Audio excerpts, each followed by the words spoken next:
మనం చదువుకున్న text books లో గానీ, స్కూల్ బుక్స్ లో గానీ ఎంతసేపు మొఘల్ తాలూకు గొప్పతనాన్ని చెప్పారు తప్ప ఇంతమంది కింగ్స్ ఉన్నారు, ఎవరి గురించి మాట్లాడాలి. ఇక్కడ పవన్ కళ్యాణ్ చెప్పింది చాలా వ్యాలిడ్ పాయింట్. చాలా మంది రైట్ వింగ్, లెఫ్ట్ వింగ్ అని చెప్పి పొలిటికల్ గా దీన్ని అసోసియేట్ చేయడానికి ట్రై చేస్తారు.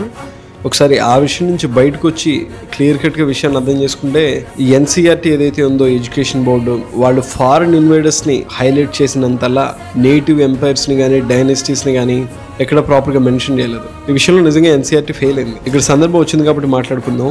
ఇండియాలోనే one of the most underrated empire ఏంటి అని అడిగితే అది గుప్తా, మౌర్య, శాతవాహన, విజయనగర వీళ్ళెవరు కాదు, చోళాస్.